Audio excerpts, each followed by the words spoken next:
आज हम देखते हैं मैसे किसे कहते हैं, मैसे की क्या परिभाषा है और मैसे महत्तम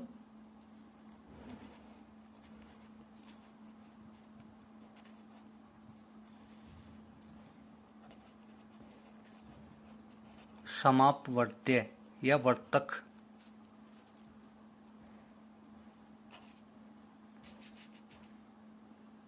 क्या है।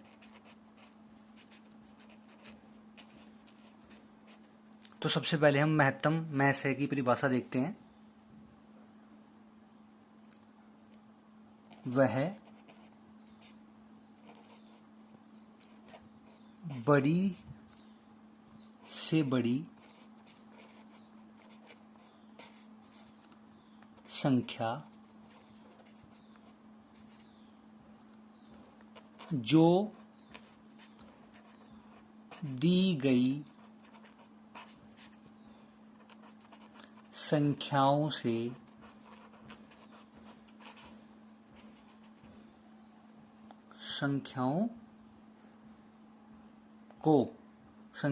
को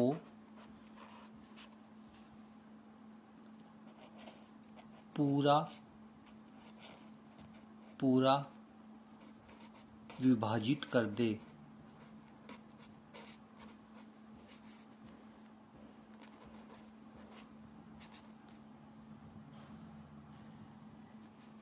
विभाजित कर दे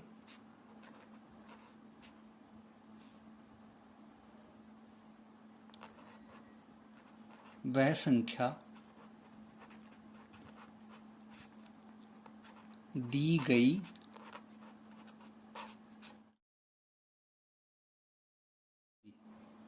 संख्याओं का मैसे होता है।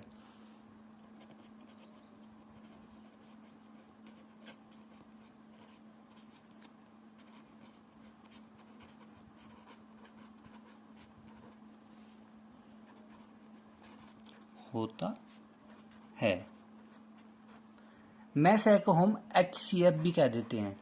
HCF highest common factor. अब प्यारे बच्चों, लेसे और मैसे ये दो वर्ड ऐसे हैं जिसमें हम कंफ्यूज हो जाते हैं कि मैसे कौन सा होता है और लेसे कौन सा होता है। एक बार लघुत्तम समापवर्त्य क्या होता है?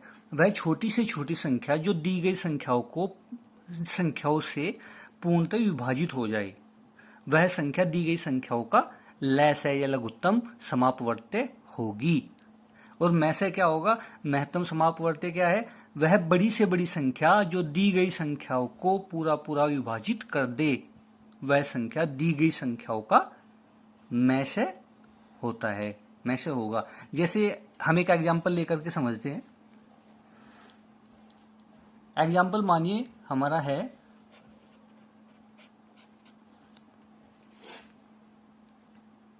5 और 15। हमें इसका मैसे ज्ञात करना है।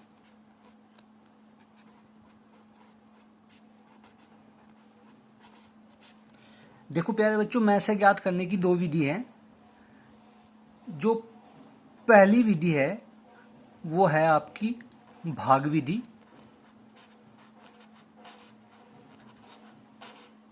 और जो दूसरी विधि है वह है आपकी गुणनखंड विधि।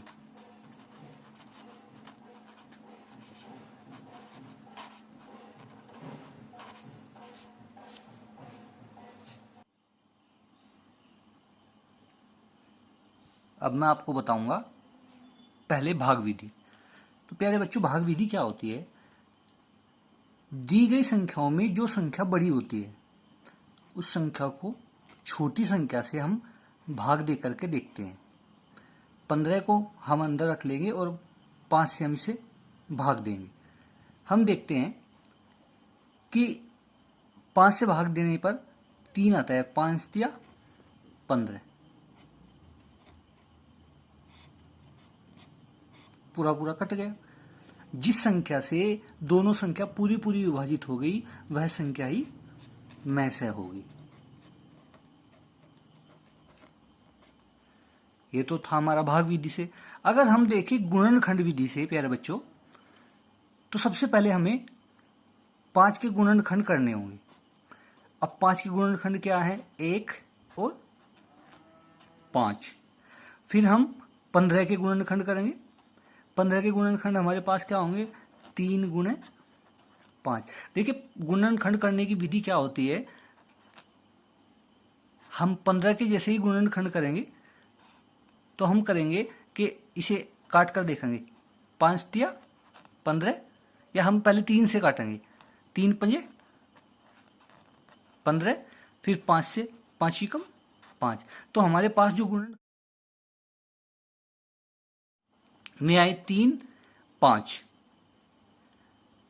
तो हम इसमें ये देखेंगे कि इनमें कॉमन क्या है। हाईएस्ट कॉमन फैक्टर इसकी जो फुल फॉर्म है वो है, और इसमें जो कॉमन होगा वही हमारा मैस है होगा। तो इन दोनों में कॉमन क्या है? 5 इसमें भी है और 5 इसमें भी है, तो हमारा मैस है क्या हुआ? 5। तो देखिए प्यारे बच्चों, भाग विधि से भी वही मैस है होगा और आपका गुणनखंड विधि से भी वही मैस है होगा। अगर हम दूसरा एग्जाम्पल लें, एग्जाम्पल है हमारे पास दूसरा, 6, 8 और 12 का मैस है। जब हम 8, 6 और 12 का मैस लेंगे प्यारे बच्चों, तो सबसे पहले हम भाग विधि से निकालेंगे। भाग विधि में सबसे पहले जो बड़ी संख्या होती है, सबसे छोटी से जो बड़ी संख्या होती है उसे हम रख लेंगे अंदर और हम 6 से भाग देंगे। जब हम इसे 6 से भाग देंगे तो हमारे पास आएगा 6 कम 6, 8 में से 6 गए 2, फिर जो संख्या यहाँ पर होती है हम उसे अंदर रख लेते हैं 6, फिर हम इसे 2 से भाग देंगे, 2 तिया 6। ये हमारा पूरा पूरा विभाजित हो गया, और जिस संख्या से हमारा ये पूरा पूरा विभाजित हो गया उसी संख्या से हम बड़ी संख्या को भाग दे करके देखेंगे कि ये सबसे बड़ी संख्या भी उसी संख्या से भाग आती है या नहीं। जैसे फिर हम यहाँ 12 का रख लेंगे और 12 को हम 2 से भाग देंगे, तो 2 छिक 12। इसका मतलब ये हुआ कि 2 से 6, 8 और 12 पूरा पूरा कट जाता है। तो इसलिए प्यारे बच्चों हमारा जो मैस है हुआ वह हुआ 2। अगर हम इसे गुणनखंड विधि से देखें तो गुणनखंड विधि से देखते हैं प्यारे बच्चों, हमने 6, सबसे पहले हम 6 के गुणनखंड करेंगे।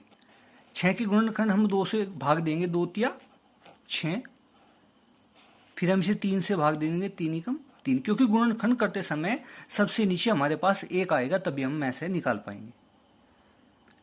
ठीक है प्यारे बच्चों, अब हमारे पास है 8। 8 के गुणनखंड करते हैं। 8 को हम सबसे पहले 2 से भाग देंगे, 2 चौका 8, फिर हम इसे फिर 2 से भाग देंगे, 2 दूनी 4, और फिर हम इसे फिर 2 से भाग देंगे, 2 एकमा 2। अब प्यारे बच्चों हम 12 के गुणनखंड देखते हैं। 2 छिका 12, फिर 2 से भाग देंगे, 2 तिया 6, क्योंकि 3 को हम 2 से विभाजित नहीं कर सकेंगे, इसे 3 से करेंगे, और फिर हमारे यहाँ 1, यहाँ 1, यहाँ 1, यहाँ 1। अब हम इनका मैस ले सकते हैं, और हमारा देखिए 6 है, तो 6 का जो हमारा गुणनखंड आएगा वो आएगा 2 गुणे 3।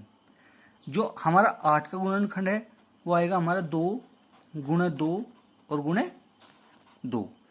हमारा जो 12 के गुणनखंड है वे है हमारे 2 गुणे 2 गुणे 3। अब मैंने आपको जैसे बताया था कि जो कॉमन होगा वही हमारा मैस होगा। अब हमारा मैस क्या होगा? तो प्यारे बच्चों देखिए, इसमें 2 है, इसमें भी 2 है और इसमें भी 2 है, इसलिए हमारा कॉमन क्या हुआ 2। पर इसमें 2 है, इसमें नहीं है, इसमें तो है पर इसमें नहीं है। फिर इसमें 2 है, वो इसमें नहीं है, इसमें नहीं है। इसमें 3 है, इसमें भी है पर इसमें 3 नहीं है। तो प्यारे बच्चे जो कॉमन होगा, तो कॉमन है हमारे पास 2 2 2, इसलिए हमारा मैस हुआ 2। तो भी प्यारे बच्चों ये है हमारा महत्तम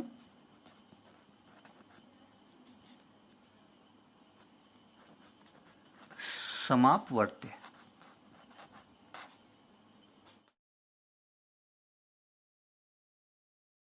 अगर समझ में आया है प्यारे बच्चों तो आप हमारी वीडियो को लाइक ज़रूर करें और हमारे चैनल को सब्सक्राइब जरूर करें।